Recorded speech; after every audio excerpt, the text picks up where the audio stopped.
Greetings, greetings. This is Soul Inspired, and I'm here to just connect and discuss some shifts going on in the cosmos. So I hope you all are doing well. We've had this winter Arctic blast, winter storm that has been, it was kind of hyped up in some spaces, some places, but some people definitely were impacted by it. And in some respects, it was a money grab, I believe, but that's a whole nother conversation. I hope you all are doing well. Hope you all are warm and you had your lights and your heat to keep you in a space of peace. So I may do another episode on that whole thing and what's going on in the world, but I'll see. So yeah, so I wanted to talk about this shift that we just had in the cosmos yesterday of Neptune leaving Pisces after maybe 13, 14 years and moving into Neptune-in-Aries. And we had currently had Neptune dip its toe into Aries last year for like 5 months. And so, of course, last year was crazy in a lot of ways. And I haven't done all the research on it, but I'm pretty sure Neptune was in Aries when a lot of these things were going down. And I wanted to talk more about this energy, this shift of planets into Neptune into Aries. And Aries is a fascinating Neptune and Aries is a fascinating cosmic mashup. Just picture the planets of dreams and mysticism, illusion, and spiritual longing dropped into the sign of fire, action, and raw identity. The result is a generation that chases vision through movement. So let's unpack this a little bit.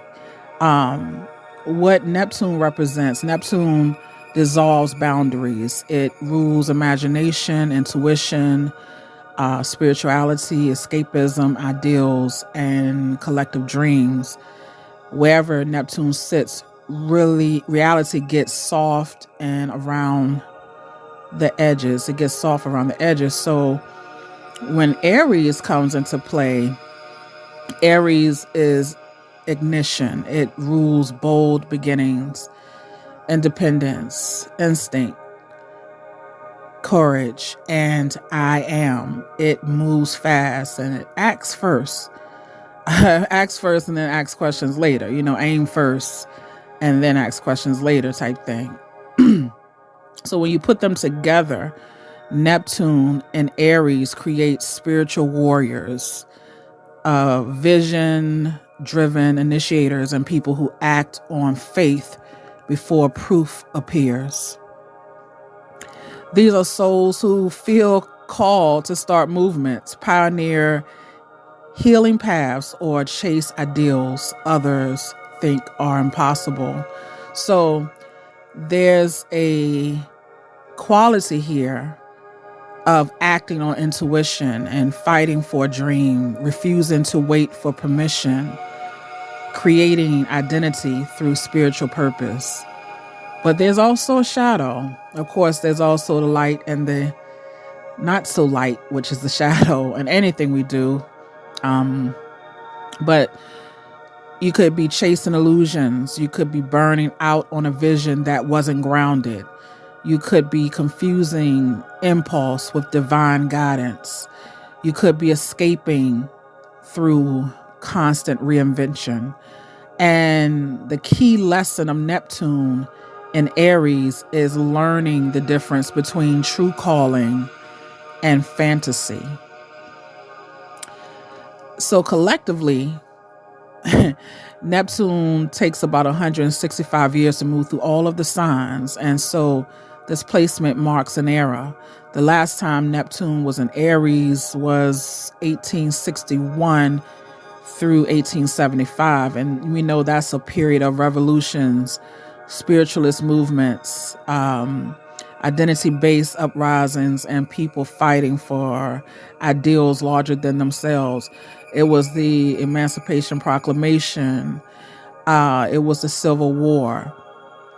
And when it returns again in the future, similar things rise. Identity fused with belief.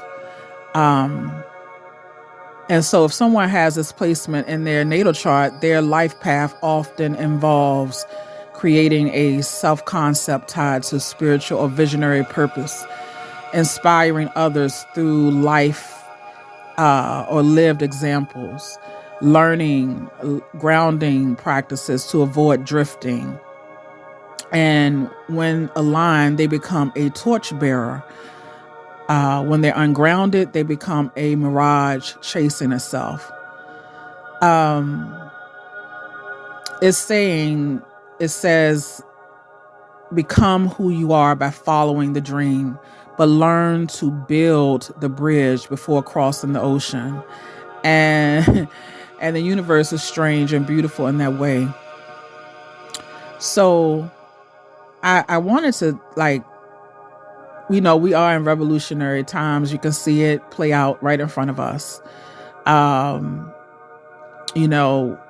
If we had the Civil War during that time, and we had the Emancipation Proclamation during that time, then we know that we are in those energies again of Neptune and Aries, as well as Pluto being in Aquarius. So it's about humanity. It's about stripping everything bare, and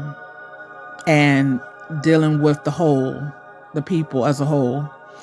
So we're going to see some things in our time that kind of mirrors the time of emancipation, of allowing us to end. It was the end of slavery. It was also it was another period during that time. Let me get back to that. But let me see. I want to see if I can remember that it was something else going on during that time. Let me get back into my notes. Yeah, so we're gonna step back into the tunnel a little bit because I didn't want to just skim over that time period of 1861 to 1875.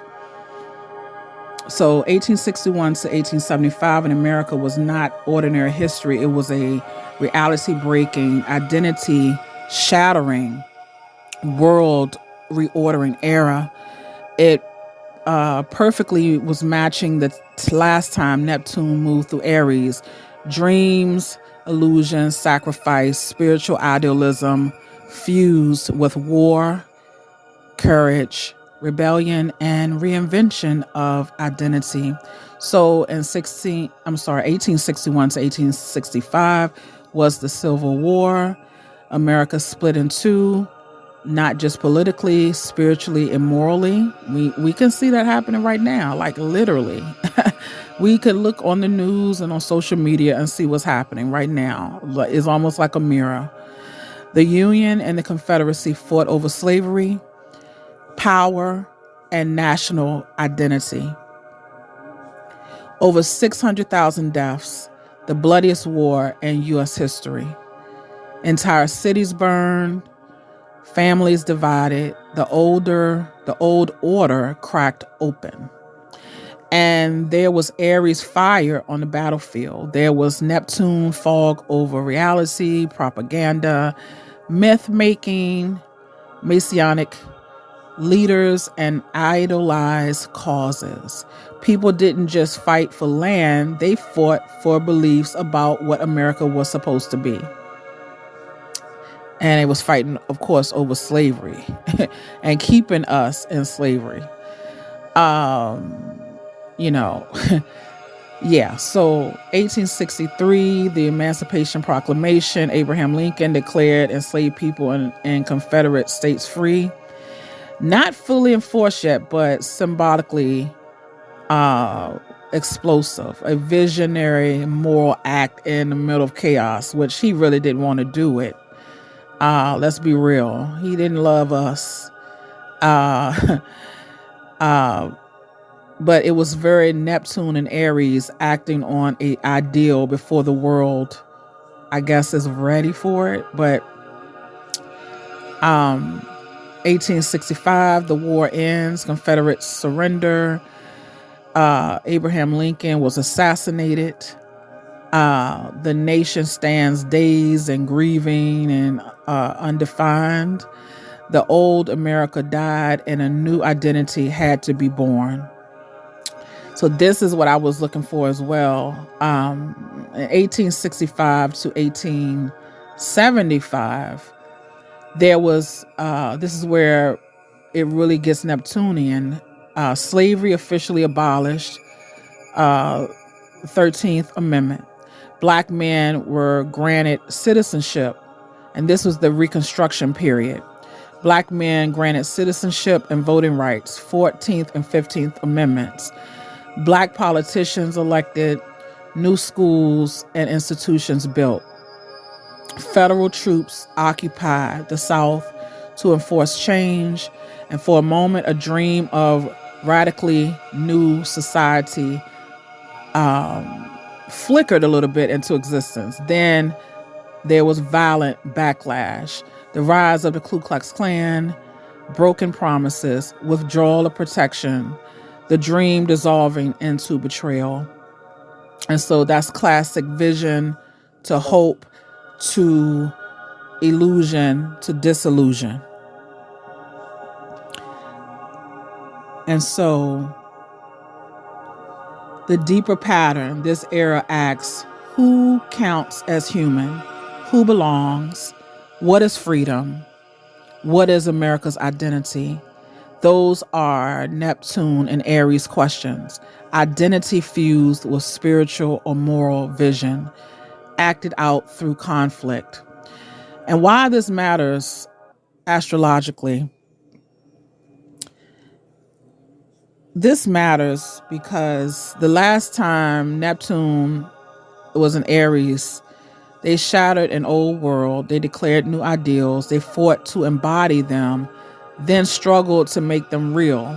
And when Neptune returns to Aries, which where we are now, and the coming years, the themes will be identity revolution, moral crusades, spiritualized activism, reinvention of self and nation, rise again through modern forms.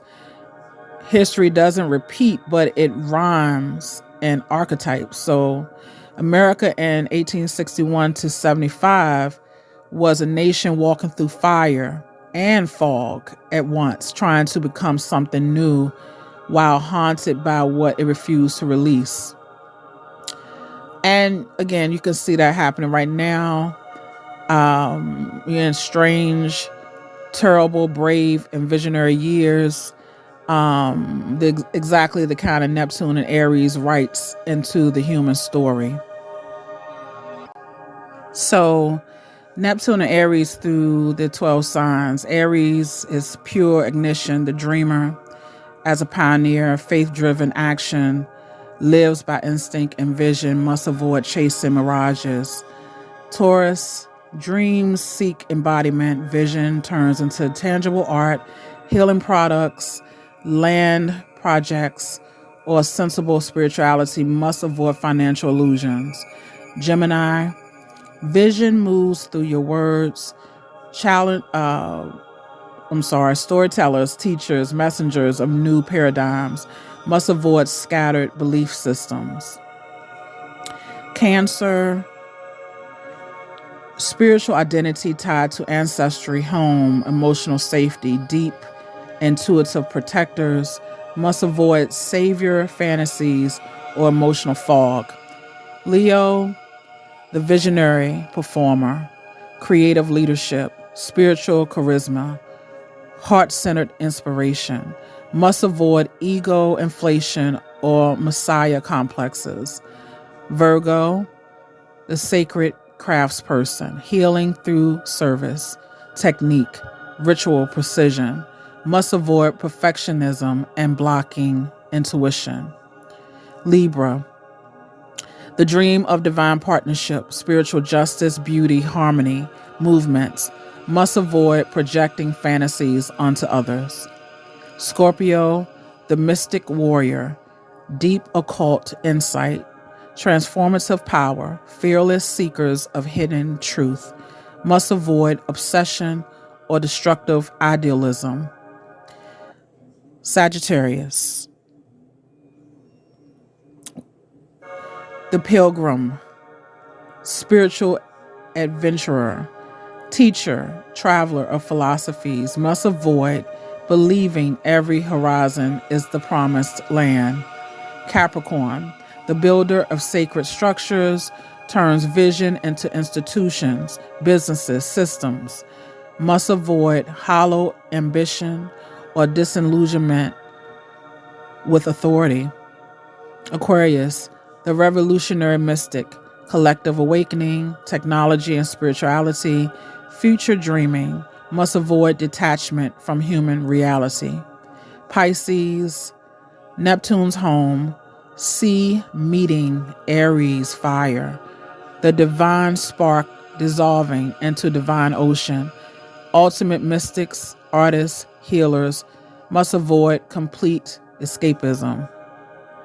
So no matter what the sign, Neptune, Aries is always saying, act on the dream, but test the ground beneath your feet.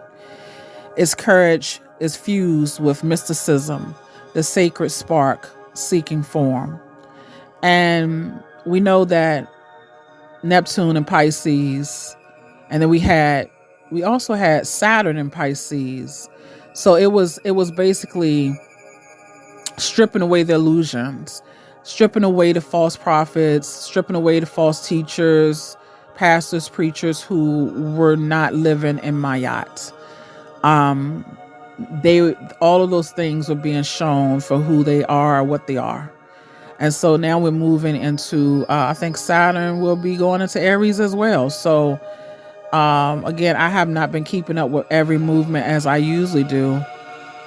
I take, sometimes I step away from astrology in deeper ways because I can get very involved with astrology and I have to do other things. But I wanted to speak on this shift of Neptune moving into Aries. It is a generational planet.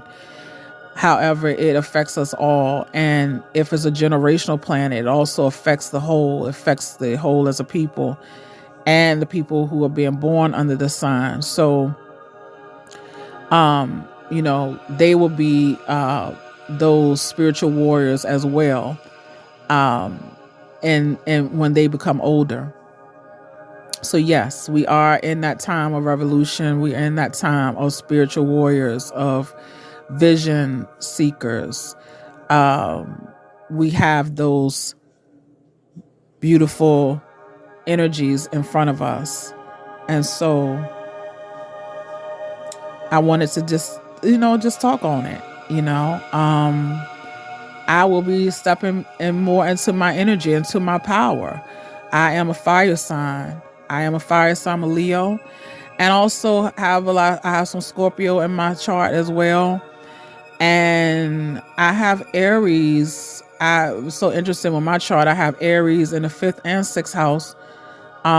They both have my 5th and 6th house. So I have a lot of fire energy as well. So I am excited that we are getting our fire energy, but we also, with that being said, we are in the moving into that lunar new year of the horse, the fire horse.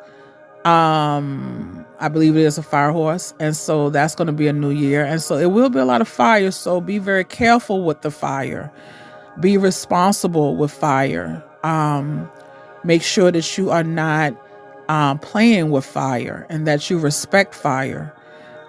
This will also be a good time to possibly wear more white this year. Take more white baths. Cool your head. To balance that energy of fire. To take white baths, wear more white, put a white flag out in front of your home or walk through your home with a white flag. To keep peace in your home. Work with the energy And the Asese, some people will say Obatala, some people will say Asar, depending on what energies you're working with.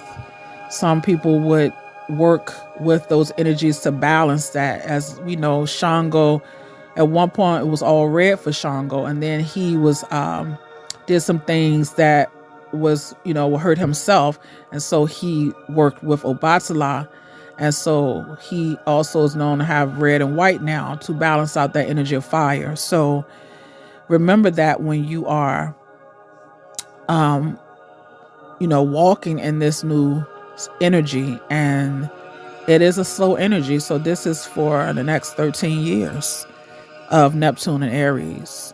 So I just wanted to all, to send this energy out to you all of peace, of reflection. Allow yourself some time to meditate in peace and quiet. Have your passions, but have it balanced with quiet and reflection. And let's allow Spirit to speak with you, speak to you, through you, and listen.